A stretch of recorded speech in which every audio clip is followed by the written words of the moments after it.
Mercedes did not just find a problem after Antonelli's Silverstone disaster. They exposed the kind of failure that can quietly damage an entire championship fight. Because Kimi Antonelli was not simply beaten on track.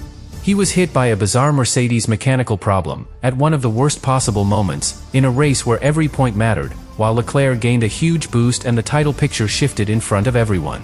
That is what makes this so dangerous. A driver can recover from a bad start. He can recover from traffic. He can recover from tire wear. He can even recover from a difficult strategy.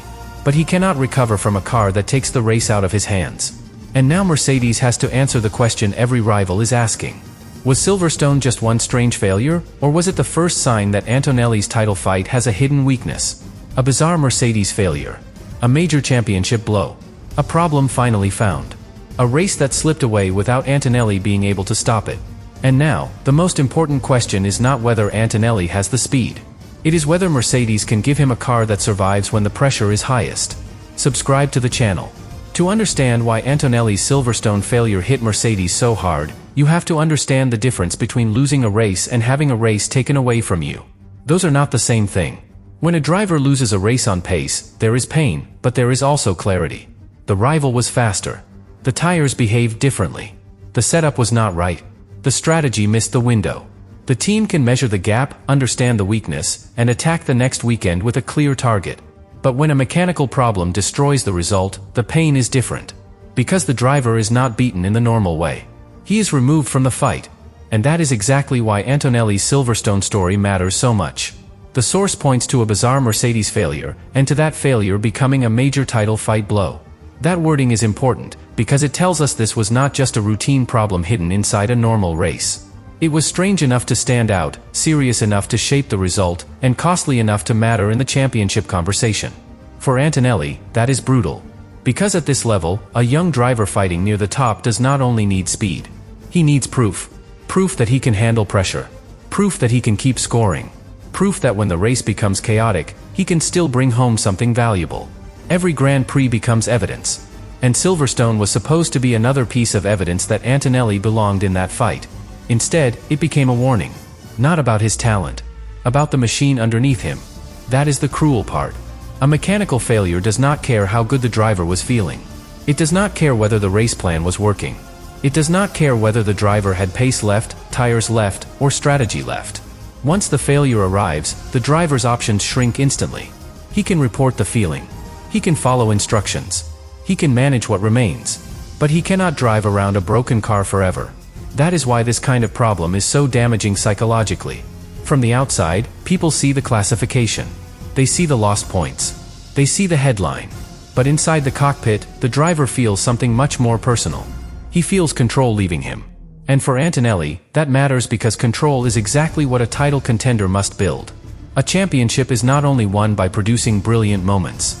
It is won by protecting the ordinary ones. It is won by turning a difficult day into points. It is won by surviving races where the car is not perfect. It is won by making sure that when rivals have their chance, they do not get a free gift. Silverstone gave rivals a gift. That is why Leclerc getting a huge boost matters in the story. When Antonelli suffers a mechanical blow, Leclerc does not need a miracle. He just needs to capitalize. He needs to finish strongly. He needs to collect the points Mercedes could not protect. That is how a title fight shifts. Not always with a wheel-to-wheel battle. Sometimes with one car failing, while another keeps going. And those are the moments teams fear most, because they feel preventable from the outside, even when the technical reality is complex on the inside. Mercedes now has to carry that pressure.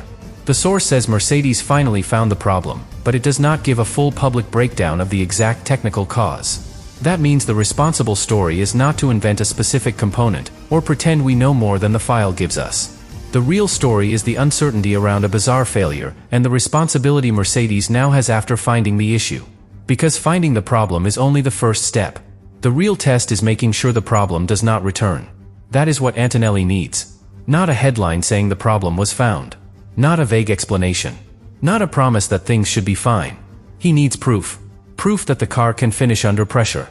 Proof that the issue was isolated. Proof that Silverstone was not the beginning of a reliability pattern.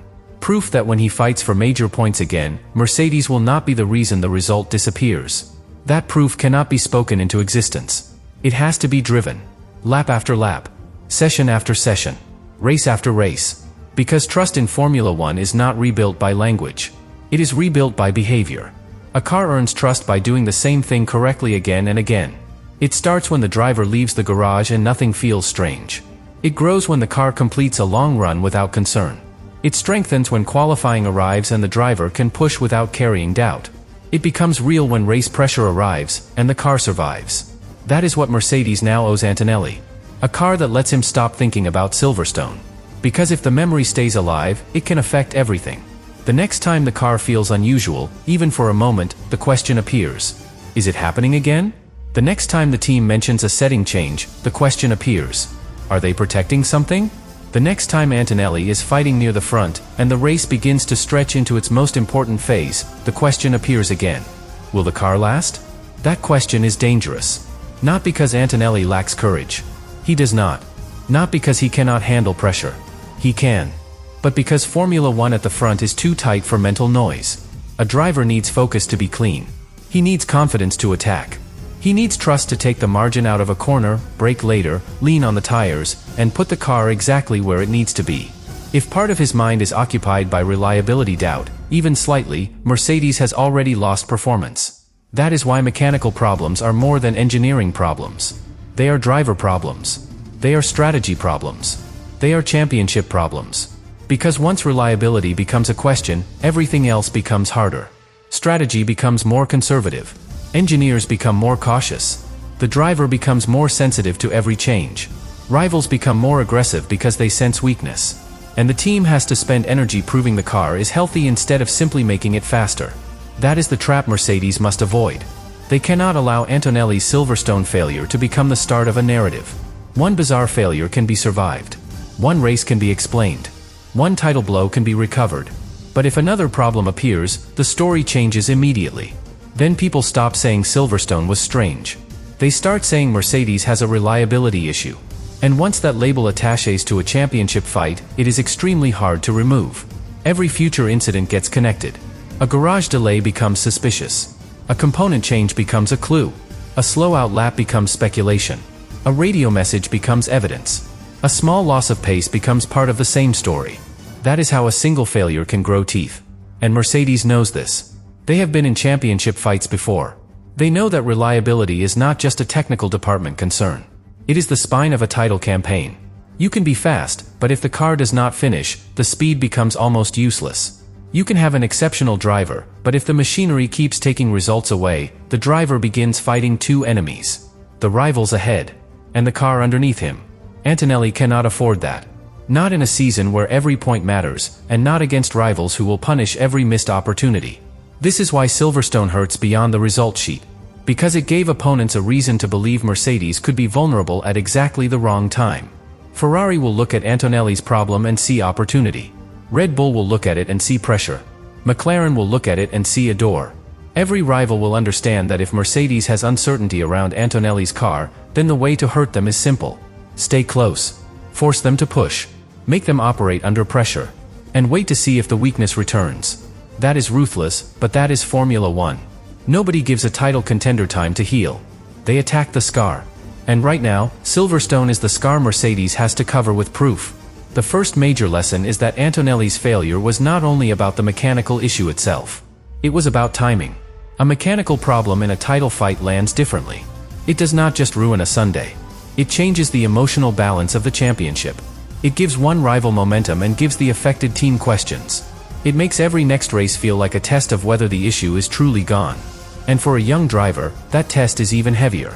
Antonelli has to keep building his title credentials while also trusting that the car will not take another result away. He has to stay calm publicly, but demand answers privately. He has to show maturity, but he also has to make sure Mercedes understands the cost of what happened. Because drivers remember these moments. They remember the races they lost through their own mistakes. They remember the races where rivals beat them fairly. But they also remember the races where the car took away their chance before the fight was finished. Those memories matter. They shape trust. And Mercedes must protect that trust now. Because Antonelli's speed is valuable, but his belief is just as important. If he believes the car will finish, he can attack like a contender. If he begins wondering whether another strange problem is waiting, the whole dynamic changes. That is why Mercedes finding the problem is not the ending. It is the beginning of accountability. They found something. Now they have to fix it. They fixed it, or they believe they fixed it, then they have to prove it. They prove it once, then they have to prove it again. That is how a team rebuilds confidence after a bizarre failure. Not with one explanation. With repetition. Clean operation. Clean data. Clean race distance. No mystery. No repeat. No second blow. That is the standard now. Because Antonelli does not need Mercedes to be dramatic. He needs them to be reliable. He needs the boring kind of excellence that title fights are built on.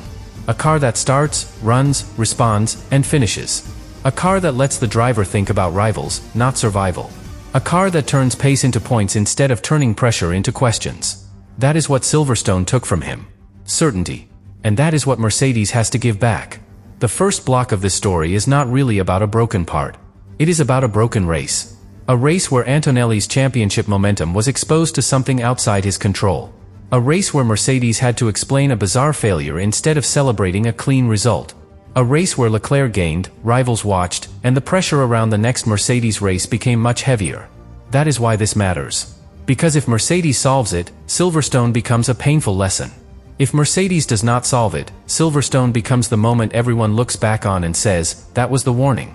But the second layer is where Mercedes' problem becomes even more dangerous, because a mechanical failure does not only change one result. It changes the way the entire paddock looks at the car.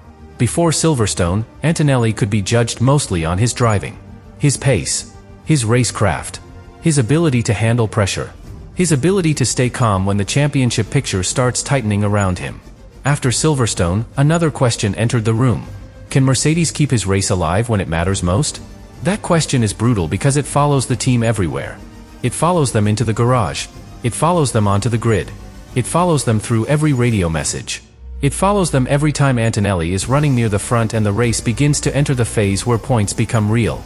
And that is the hidden cost of a bizarre failure. It does not end when the car crosses the line, or when the team says the problem has been found. It keeps moving. It becomes part of the next race before the next race even starts. Because Formula One is not only about what happened.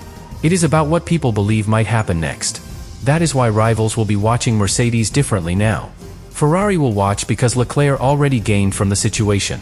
Red Bull will watch because any weakness in a rival title campaign becomes an opportunity. McLaren will watch because a reliability concern at Mercedes could open doors that pure pace might not. And Antonelli will know they are watching. That matters. Because pressure is not just created by the stopwatch. Pressure is created by attention. When a team knows every sensor reading, every unusual sound, every garage delay, and every component change will be interpreted as a possible sign of trouble, the whole weekend feels different. A normal check becomes a story.